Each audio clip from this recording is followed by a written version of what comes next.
Hello everyone, welcome back to Flying Solo with Kat, and today is a mess of a video. I have not posted in 2 weeks. I have been super busy with work, but I'm here and there's a lot to talk about. Now, not all of it's gonna be Star Wars. You probably saw in the thumbnail, we got a mix of things. We got Arcane, we got Venom, we got Agatha all along. We're gonna just talk about media for today's episode. I'm really excited.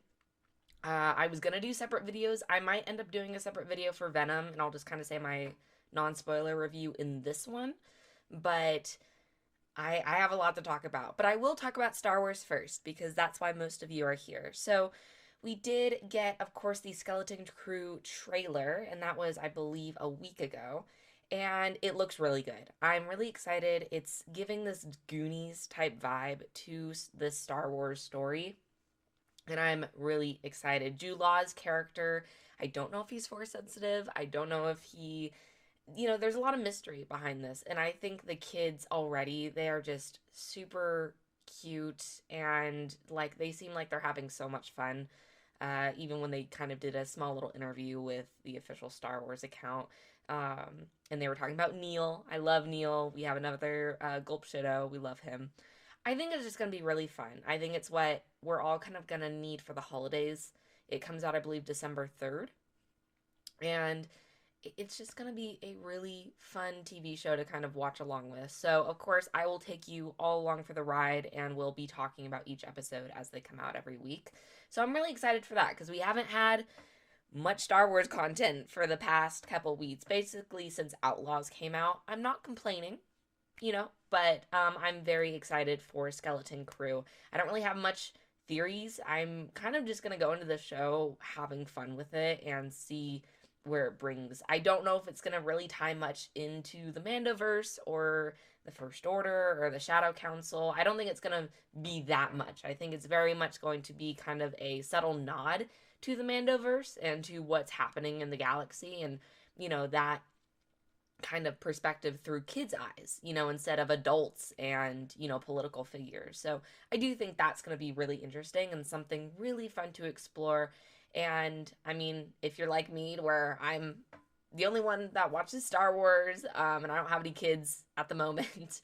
So I'm just going to go into this and have fun. But if you do have kids or, younger family or just family in general, like I feel like this show is going to be that type of show you watch with your family. So I really hope that it turns out good, that, of course you're going to have people online. Just tune them out, please. Like, just go into it wanting to enjoy it. And I very much, 99% of the time, that works for me because I end up enjoying the property. So everything Star Wars, I'm really excited about. Some news about the Rey movie. Ugh, that's what I'm not excited about. I'm very excited about the Rey movie. I just think now in Hollywood, a lot of times you have writers drop out of projects so often. Now, when you're following a project or a type of media, you will constantly see updates of this actor drops out or this writer drops out. It's very normal. I just think that because Star Wars fans don't get enough news from official Lucasfilm, a lot of people just like to write kind of spew articles. Especially when we got the original one, which was a year ago, that the Rey movie was canceled right after they announced it at Star Wars Celebration, and which was complete bullshit. I mean, please, if you read any part of that actual newsletter, the source was some guy that had a YouTube channel. Like, no, it was not official Lucasfilm. Then people from official Lucasfilm said, yo, this is like still happening. I don't know where you got that information, but that's the problem. Is media is dead right now in the sense that you can create an article about anything and people will believe it. And that's also our political climate as well. So, yay, I love it. So a lot of news has been coming out that now there's going to be another Star Wars trilogy, which I don't think it's out of the blue. I wouldn't not believe it if it was to be true. Just the source is not a very credible source. And then as well as now Rey's being rumored to be the Obi-Wan of her movie or of that trilogy, which concerns me. I want Rey to be her own character. Like, mm, I don't know. I think you start to have an issue when you're like, Rey is gonna be an Obi-Wan type character. We already have an Obi-Wan type character. It's Obi-Wan. Have Rey be her own thing. I do think that if it's in the trilogy, if we're going to like 10, 11, and 12, right? If we're gonna go maybe 45, 50 years in the future after The Rise of Skywalker, then I kind of get it because Rey is going to be old and still super, super cool. But I do think in that point, like, okay, that kind of makes sense for her being an Obi-Wan. But in her own movie, this movie is taking place, what they said, 5 or 10 years? I still don't know. They're, like I said, they're still writing it. But I know it's supposed to take place like not 25 or 30 years after The Rise of Skywalker. So I do think that her own movie, she will not be a type Obi-Wan. I'm praying she's not. I hope she's her own person. Like there's yeah, I hope her character is explored in a very interesting way. With the trilogy, I don't know if I would mind that or not. I think I would need to see where her movie ends. Um I think a lot of us are just scared that she's going to be very depressed and very much like a Luke type character of how he was treated in The Last Jedi. I love Luke in The Last Jedi because it worked for him, because of what happened to him and how he acted in OT. It was a really interesting direction that Rian Johnson took Luke in, and I did not really care for Luke. I like Return of the Jedi Luke, but that's kind of it. So old Luke in The Last Jedi, I mean, it does it for me, right? I actually emotionally connect with that character. With Rey, though, I feel like, no, like she saw what Luke went through and she was like, what happened to you? So why would she go back and want to do the same thing that Luke did? It doesn't really make any sense. It's just kind of there to make a callback like, oh, well, Rey was taught under Luke, and now she's like Luke, so it's a parallel. Please like our movie. No, I want them to do something different. I want them to explore her relationship with her friends, with the government, with mainly Ben Solo, and how that happens. The world between worlds. I mean, like I said, I'm not a Raylo, but I get it. And like that dyad is so interesting, and I do think it could be done in a very interesting way. So I'm trying to think of any other news that really was circulating. John Boyega went to, I think it was LA Comic Con. Oh God, he went to one of the Comic Cons and was wearing a Finpo bracelet, and he actually met a whole bunch of Star Wars fans and basically said on his IG that he really missed the community and was very happy with everyone was there and everyone was very kind. So everyone kind of stopped for a second and were like, oh, is John Boyega gonna come back? Like, make John Boyega a Jedi, please. Make Finn a Jedi. So I'm very much hoping that's what that meant. Or it could have just been he was having a really good time. But I thought it was a good thing because I knew Daisy Ridley was coming back. We don't know if Oscar Isaac is gonna come back. We definitely don't know if Adam Driver's gonna come back. John Boyega, have no idea. I am hoping Kelly Marie Tran comes back as well. Um, we shall see. Again, they don't really even have a script out. I don't know at this point if it's gonna make the 2026. I don't know. Mandoverse is definitely gonna be make that 2026 March release. I think they can even I would say they could move it up to 2025 December release, but I don't think that the Mando movie is going to do numbers. I think it's a safe movie, but I don't think it's kind of like Solo or Rogue One, to where it's a good Star Wars movie, but it's not that Christmas, summer, it's not summer, sorry, winter blockbuster that The Force Awakens was and all of that. And those come out in December. That's always how it's been. So I want the Rey movie to stay in December, but I don't know. It's just such a mess right now. Once I get more information, I really want to talk about it in depth, but I don't have much. So there's only kind of what I can go off of what's been confirmed and what news outlets are circulating. But again, I will tell you guys, those are not reliable sources. And Lucasfilm, I only trust Lucasfilm, realistically. So all I know is the Rey movie's happening. Daisy Ridley is excited about it, and we should hear more news soon. So that's all I know. Now, getting on to Marvel. Woo! I have not talked about Marvel on here in a long time. I was an OG Marvel fan. Just a little bit of backstory. I love the Avengers. That was kind of what got me into the MCU back when the original Avengers came out. And then Avengers Age of Ultron was one of my all time favorite movies. I know it's not great, but I really had a great time. I think I've watched it a total of almost 30 times. Um, Back in the heyday, loved that. And Captain America Civil War was when it really did it for me. Infinity War, Endgame, and then everything in between I really, really liked. I ended up taking a break from Marvel after Endgame. I felt like it was a good time for me to stop.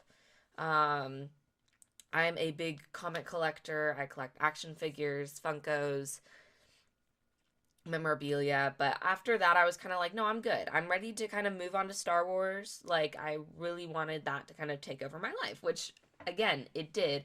So I never really had this healthy balance of like Marvel and Star Wars. I still kind of tuned into Marvel when it interested me, but it wasn't like, I mean, for Spider Man No Way Home, the last one that they just did with all the Spider-Men. I saw it on my birthday, early in the morning, and it was like on release day, so everyone was in the theater. That was such a good experience for me, and everyone was clapping, and it was just like Marvel movies have that type of vibe.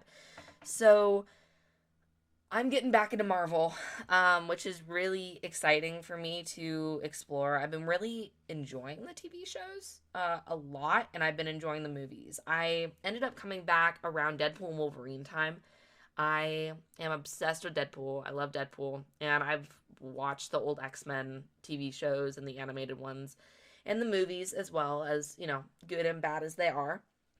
So I came back with Deadpool and Wolverine. I was like, okay, Marvel's hitting me in the feels. Of course, Wolverine. I mean, you all know me as a shipper. Like, it works for me. So and that movie was so much fun. So I ended up seeing it twice actually.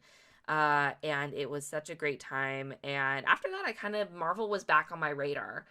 Then I ended up watching Agatha all along. And this was during Halloween time, right? So it was just, that show is so good.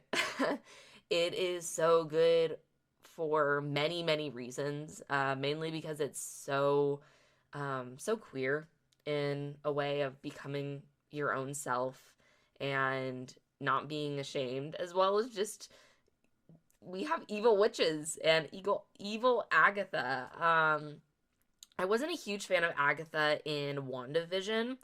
WandaVision as a show I really liked, but I really only cared about Wanda and Vision, and then of course their kids. Everything else kind of like flew to the wayside. But with Agatha all along, I care so much about these characters, about Teen and all of that. I'm not going to say spoilers because it is a relatively new show and I want people to have the time to go watch it. But it is very gay as well. So if that's, what draws you in, then please go watch it. Marvel has been on this roll to where they're actually starting to show queer relationships and queer characters, and I'm shocked. I would have never dreamed to see two lesbians kiss on, a TV show viewed by millions of people. That's insane to me, right? And then especially with everything going on, like it's just thank you Marvel so much for doing that. I love just seeing my queens, make out, and it's tragic. It is super super tragic, and I won't spoil anything else, but um it was a really special show, and it was something that I really enjoyed tuning in every week, even as a casual fan. I hadn't read much of the Agatha Harkness comics or anything, and I was going on Twitter and everyone was talking about them, and I was trying to get all this information. So overall, it was a really, really good show and the quality of show, and it was actually one of their cheapest shows that Marvel has ever developed, which is, I think, insane to me. Um, you know, and it's like, I think Marvel's getting one of two things. One, I think they're understanding that they don't have to spend much on a show when the writing is really, really good and you have likable characters that aren't like the main cast, like Avengers or um, all of that. And what I don't think they realize yet is like if you make things gay, the community is gonna show up and we're gonna freaking watch it until we die. It's just insane of how many people I've been seeing talk about this show, and even outside of online, I've talked with people about it, and they've said, yeah, no, they've heard of it, and they've seen the first couple episodes, which is shocking to me.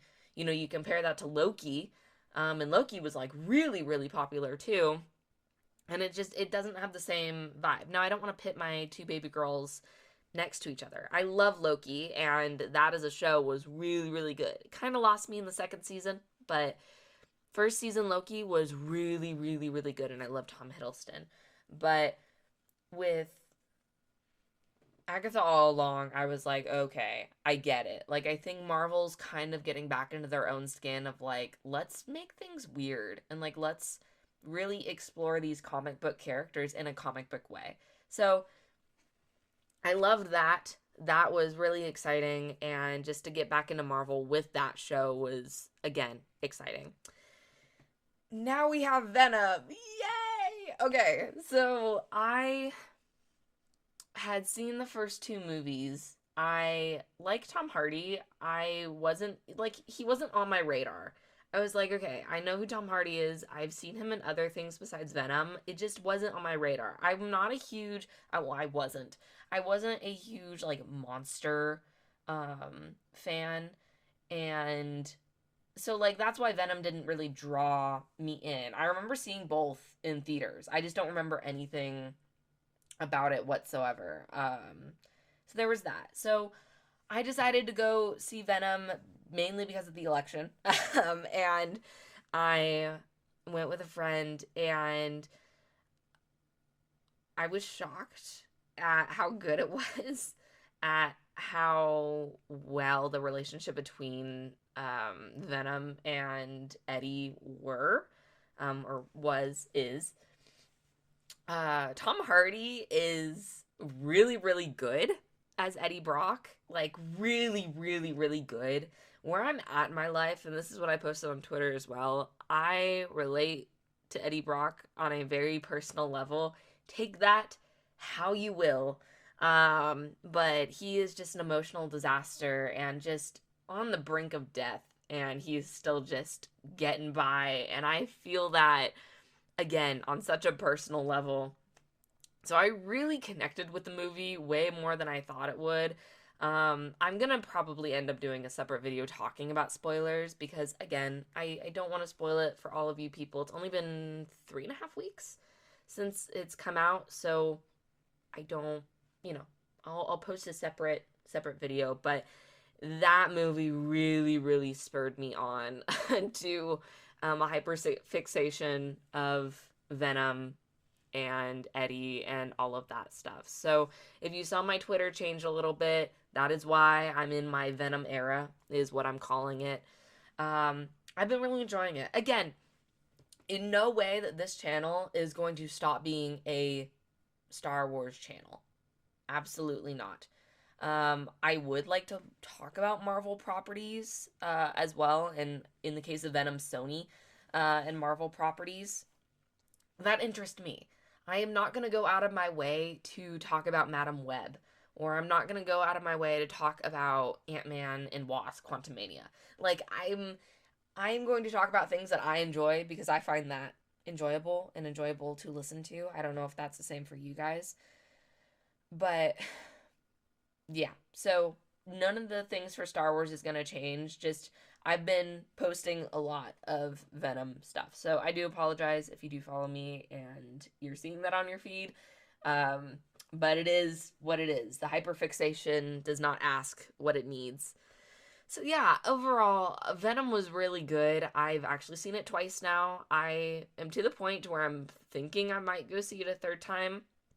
Theaters are freaking expensive though, so I don't think I'm gonna see it a third time. But yeah, so that's where I'm at right now with all of the stuff with Venom. Again, I will post a separate video talking about the movie in more spoiler terms, but right now that's been my thing. I still love Star Wars, but go see Venom and go support the lovely work of Tom Hardy because it is a fun time until the last 20 minutes, but it is a fun time. Last but not least for this episode media recap, Arcane. Arcane came out last night. I ended up watching 20 minutes of the live stream. That was kind of before Arcane, and I passed out. I was super, super tired, and I was not going to make it. I ended up waking up early this morning, watching the first 3 episodes, and good God, it is so good. If you do not know what Arcane is, what are you doing? But also, it is a TV show on Netflix that is all animated. It looks absolutely spectacular. The characters are so, so well written. The dialogue is well written. The story is well written. Everything is just so good about the TV show. The music, the art style, it's so good. So the first 3 episodes shocked me. I did not think it was going to end how it did end. If you've not seen season 1, watch season 1 right now and then go and start season 2. Next week, they will release the next 3 episodes. So 4, 5, and 6. And then the week after that, 7, 8, and 9. And then that, of course, is the end of Arcane. I am hoping we get more TV shows like this, specifically hopefully for Star Wars or even Marvel with this type of art style because it is really well done. But yeah, so just a little reminder, go watch Arcane. It was really good. I don't know if I'm going to put out a review personally for Arcane. The show has so many layers to it, be characters, the politics in it is such a huge part of it as well. I just feel like I could not talk about it in a well enough way. I feel like I would rather direct you to people that know what they're talking about. I could talk about politics with Star Wars, and that's kind of it. Even with Marvel, I still don't know half the stuff in the comics and how they did this character dirty or how they actually improved this character. I have no idea. My whole specialty is Star Wars. So I will probably not put out an Arcane review, but it is really good. Media is back, baby. Now, I like using media. A lot of people were saying they hate the term media. I don't know, content. I don't like content either. I feel like I make content for you guys, but yeah, media is back. It has been really, really good. Since July. I feel like we have gotten just nonstop bangers. I mean, I know The Penguin. I've not personally watched The Penguin, but I've heard that has been really, really good as well. So go check that out, because that's, of course, Batman and all of that. It's almost like we're getting back into it, right? And I think companies are starting to realize, like, okay, we actually make stuff that's good, people will actually watch it. And not like hate watch it. Like they will legitimately watch it over and over again. So overall, I love how just everything is working out, honestly. Agatha along did amazing numbers, even though a lot of YouTubers said that it was going to do terrible because it had a whole cast of women. And yet I haven't seen many videos of them talking about Agatha all along. So anyway, Venom, people said Venom was terrible, and it ended up making 300 million in counting. Just, in the box office as itself. So we're doing really good right now with Star Wars. We just had the John Williams thing put out. A lot of people are really excited for the Rey movie and for the Mando movie. And of course, we have Star Wars Celebration in Japan next year. I will not be going, but I will be covering everything that is covered on the live stream and what I hear about from people that did go. So we are back, baby. This is like really exciting, and I'm excited to just sink my teeth in to these worlds and see what more stories we could tell, especially as real life gets a little bit darker and dimmer. So, thank you all for listening. I know this video was kind of a mess, but I wanted to talk about Marvel and Star Wars and Arcane and everything else. So, I didn't know how best to do that, but Venom review will probably be coming out in the next coming week. So just kind of stay tuned for that if you are legitimately interested on my thoughts. But anyway, guys, thank you so much for listening. Let me know if you've watched any of the shows I mentioned or are interested in any of them, because go watch them. They're all pretty good. So anyway, guys, thank you so much, and I will see you